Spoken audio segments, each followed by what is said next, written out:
आइए आज हम एक बार फिर से बिहार वाले सीरीज को आगे बढ़ाते हुए जूलॉजिकल स्ट्रक्चर ऑफ बिहार यानी कि बिहार की भूगर्भिक संरचना के बारे में इन डिटेल जानकारी हासिल करने जा रहे हैं। ध्यान से समझिएगा।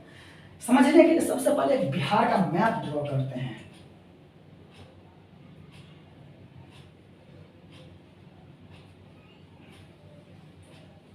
यह है एक मोटा मोटी बिहार का मैप। अब देखिए ये वाला रीजन जो है ना, ये वाला रीजन ये शिवालिक श्रेणी का अवशेषी भाग है।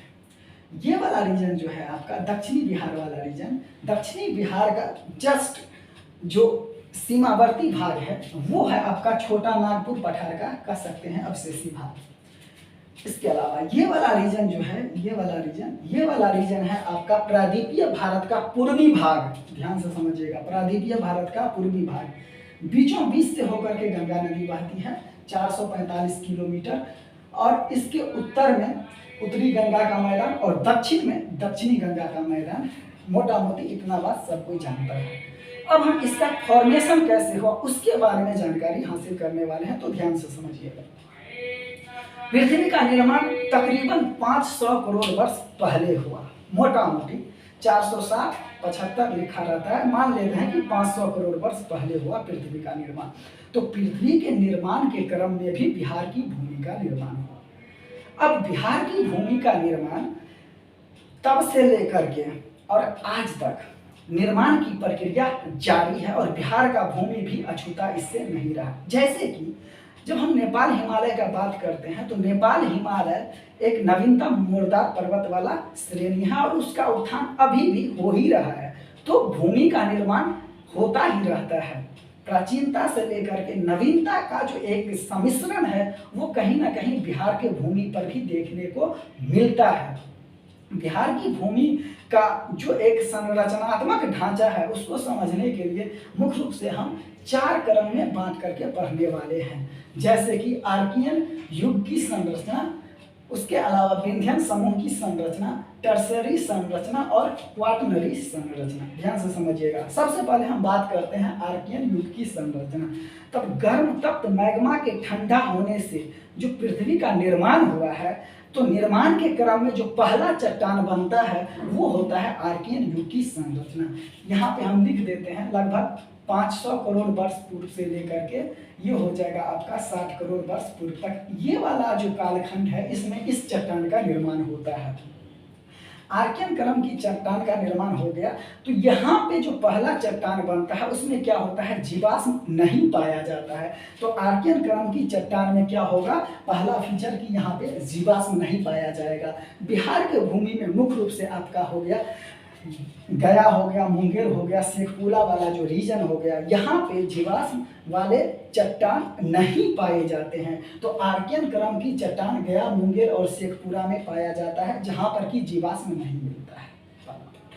अब आर्कियन क्रम की चट्टान पर जब पहला रूपांतरण होता है तो उसके फलस्वरूप धारवाड़ क्रम की चट्टान बनता है। धारवाड़ क्रम की चट्टान बिहार में मुख्य रूप से राजगीर एवं बिहार शरीफ की पहाड़ी, जमुई, नवादा यहाँ पे पाया जाता है। साथ ही साथ खड़गपुर की पहाड़ी में भी धारवाड़ क्रम की चट्टानें पाए जाते हैं। इस प्रकार के चट्टानों में मुख्य रूप से मूल्यवान धातु पाया जाता है और ग्रेनाइट, सेल, सलेट और क्वार्टिजाइट जैसे चट्टान का यहाँ पे मिलना संभव हो पाता है। तो यहाँ पे हमने आर्कियन युग की संरचना को 2 भाग में बांट के पढ़ा, आर्कियन क्रम की चट्टान और धारवाड़ क्रम की चट्टान। आर्कियन क्रम की चट्टान गया, मुंगेर, शेखपुरा में पाया जाता है जहाँ पर कि जीवाश्म मिलना संभव नहीं है। आर्कियन क्रम की चट्टान पर जब पहला रूपांतरण होता है उसके फलस्वरूप धारवाड़ क्रम की चट्टानें बनती है और मुख्य रूप से यह राजगीर एवं बिहार शरीफ की पहाड़ी, खड़गपुर की पहाड़ी, जमुई, नवादा इन रीजन में यह पाया जाता है। और यहाँ पे मूल्यवान धातु पाए जाते हैं जिसमें ग्रेनाइट, सेल, सलेट और क्वार्टिजाइट जैसे चट्टान पाए जाते हैं। बिहार वाला रीजन में आइए, ये वाला जो रीजन है ना, ये वाला आपका हो गया गया, हो गया यहाँ पे शेखपुरा, हो गया यहाँ पे मुंगेर, हो गया। इन सभी रीजन में क्या है, ये छोटा नागपुर का पठार का अवशेषी भाग है। तो हम जानते हैं कि छोटा नागपुर पठार क्या है, प्राचीनतम पठार का उदाहरण है। और यहाँ पर जो है इस प्रकार का चट्टान का संरचना देखने को मिलता है।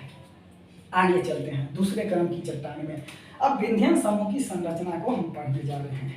देखिए विंध्यन समूह की संरचना यह भी क्या है, तो कैमूर का पठारी क्षेत्र वाले रीजन में ये हमको देखने को मिलता है।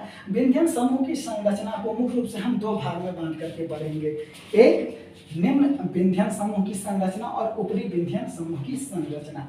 निम्न विंध्यन समूह की संरचना वो होता है जहाँ पर कि नदी के मुहाने पर जो चट्टान का फॉर्मेशन होता है उसी को सेमरीकरण की चट्टान बोलते हैं, सेमरीकरण की चट्टान बोलते हैं। और यह मुख्य रूप से ऊपरी रोहतास जिले में मिलता है जहाँ पर कि चूना पत्थर जो है पाया जाता है। उसके अलावा ऊपरी विंध्यन समूह की संरचना यह भी रोहतास और कैमूर में मिलता है और नदी के घाटी वाला जो रीजन है वहाँ पे इस प्रकार के चट्टान देखने को मिलता है जिसमें बालू पत्थर, क्वार्टजाइट और कांग्लोमोरेट इस प्रकार के वहाँ पे जो है चट्टानी संरचना देखने को मिलता है।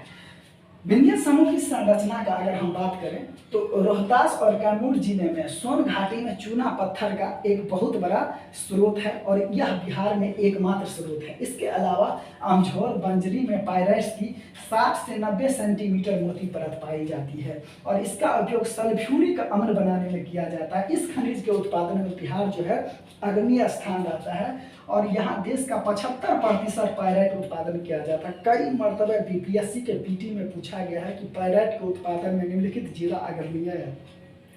याद रखिएगा, रोहतास को आपको टिक करके आना है। रोहतास वाले रीजन में पायराइट्स जो है बहुत बड़े पैमाने पर मिलता है। इसके अलावा डेहरी, ऑनसोन और औरंगाबाद मुख्य रूप से हम इसको खनिज संसाधन वाले और उद्योग वाले चैप्टर में इसको पढ़ेंगे। फिलहाल विंध्यन समूह की संरचना जो है कैमूर का पठारी वाला क्षेत्र है वहाँ पे मिलता है और कैमूर का पठारी वाला क्षेत्र 1280 वर्ग किलोमीटर क्षेत्र में फैला हुआ है। तो हमने विंध्यन समूह की संरचना को पढ़ा। आगे चलते हैं, टर्सरी संरचना का बात करते हैं। तीसरे क्रम की चट्टान में आता है। देखिए, जब हिमालय का निर्माण हुआ और अभी भी हिमालय निर्माण की प्रक्रिया से गुजर ही रहा है, तो हिमालय का निर्माण मुख्य रूप से 3 कालखंडों में इसको हम बांट के पढ़ते हैं टर्सरी संरचना के अंतर्गत। कब? इयोसीन कालखंड, ओलिगोसीन कालखंड और मायोसीन कालखंड। तो ओलिगोसीन कालखंड और मायोसीन कालखंड इसके क्रम में क्या होता है, तो शिवालिक श्रेणी का निर्माण होता है और यही वाला जो रीजन है ना शिवालिक श्रेणी का, ये अवशेषी वाला रीजन है, खास करके पश्चिमी चंपारण वाला भाग, मतलब बिहार का उत्तर पूर्वी वाला रीजन, ये वाला रीजन जो है ये वाला, तो बिहार के उत्तर पूर्वी वाला रीजन है। ये टर्सरी संरचना के अंतर्गत ओलिगोसीन और मायोसीन कालखंड में शिवालिक श्रेणी का निर्माण बिहार के उत्तर पश्चिमी भाग में जो होता है और यह हिमालय श्रेणी का दक्षिणी भाग है। इसकी ऊंचाई 250 से 800 मीटर तक है और इसे 160 मीटर की समोच्च रेखा मैदान से अलग करती है। यहाँ पे 160 मीटर की समोच्च रेखा है जो इसको गंगा के मैदान से अलग करती है। इस कालखंड में क्या होता है, तो यहाँ पे टर्सरी संरचना मुख्य रूप से पश्चिमी चंपारण और सोमेश्वर की पहाड़ी वाले रीजन में हमको देखने को मिलता है और साथ ही पूर्णिया जिले में शिवालिक का हिस्सा जो दिखाई देता है, इसकी चट्टानें टर्शियरी युग के अंतिम चरण में निर्मित हुई थी, जो मुख्यतः अवसादी चट्टान है। जब आप पूर्णिया जाइएगा तो वहाँ भी शिवालिक श्रेणी का कुछ अवशेषी हिस्सा दिखाई देता है और यह मुख्य रूप से अवसादी चट्टान है और अवसादी चट्टान का एक भाग के रूप में पूर्णिया जिला में भी बिहार को दिखाई देता है। इस प्रकार से हमने टर्सरी संरचना को कंप्लीट किया। यहाँ से क्वेश्चन आता है, शिवालिक श्रेणी का निर्माण बिहार के उत्तर पश्चिमी भाग में हुआ है। शिवालिक श्रेणी का यह दक्षिणी भाग है, 160 मीटर की समोच्च रेखा मैदानी भाग से अलग करती है और इसकी ऊंचाई 150 से लेकर के 800 मीटर तक फैला हुआ है। चलिए, मुख्य रूप से अगर हम इसका रीजन का बात करें टर्सरी संरचना, तो मुख्य रूप से यह पश्चिमी चंपारण और सोमेश्वर की पहाड़ी में देखने को मिलता है। जैसा कि हमने अभी बात किया कि पूर्णिया जिला में भी इसके अवशेषी भाग शिवालिक श्रेणी का हमको देखने को मिलता है, जो अवसादी चट्टान का एक रूप है। आगे चलते हैं, क्वाटरनरी संरचना।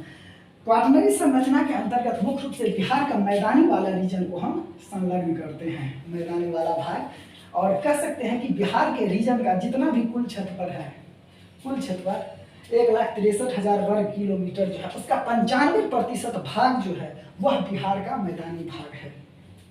तो शिवालिक श्रेणी का जो उत्थान होता है, तो उत्थान के बाद हिमालय और छोटा नागपुर पठार के मध्य विस्तृत सिंधु गंगा जो द्रोणी होता है, इसी को हम गंगा का मैदान कहते हैं।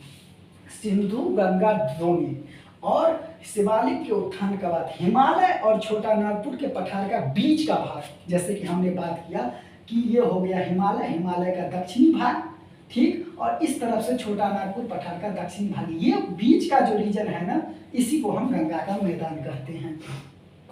गंगा के मैदान को फिर हम दो भाग में बांट के पढ़ते हैं, उत्तरी गंगा का मैदान, दक्षिणी गंगा का मैदान। तो दक्षिणी गंगा के मैदान में बक्सर और मोकामा में सबसे गहरे जलोढ़ बेसिन का निर्माण हुआ है। इस पॉइंट को आप लोग याद रखिएगा, बाकी बाद में जब मैदान पढ़ेंगे तब इन डिटेल एनालिसिस करेंगे। फिलहाल यहाँ पे राजमहल और शिलांग का पठार मध्यवर्ती भाग धंस जाने के कारण गंगा नदी का जो है प्रवाह बंगाल की खाड़ी की ओर होने लगा। तो इस प्रकार से हम देखते हैं कि यहाँ पे गंगा नदी जो है यहाँ पे सारण छपरा से प्रवेश करती है और यहाँ पे भागलपुर कटिहार में मुख्य रूप से 445 किलोमीटर बहती हुई बंगाल की खाड़ी में गुजर जाती है। तो इस प्रकार से जो बिहार का जियोलॉजिकल स्ट्रक्चर है वो न केवल एक कालखंड में बल्कि विभिन्न कालखंड में इसकी भौगोलिक संरचना का निर्माण हुआ है। इसी के बारे में आज हम इन डिटेल एनालिसिस किए। इन ब्रीफ अगर हम इसको बात कहें तो बिहार का जो जियोलॉजिकल स्ट्रक्चर है वो एक कालखंड में नहीं बना। मुख्य रूप से आर्कियन युग की संरचना, विंध्यन समूह की संरचना, टर्सरी संरचना और क्वाटरनरी संरचना में बिहार के पर्वतीय भाग, बिहार का पठारी भाग, बिहार का मैदानी भाग का निर्माण हुआ है। इस निर्माण क्रम को हमने पढ़ा आगे के टॉपिक में और हम नेक्स्ट चैप्टर में पढ़ेंगे इससे आगे। तो इस वीडियो में इतना ही। बहुत बहुत धन्यवाद। Thank you.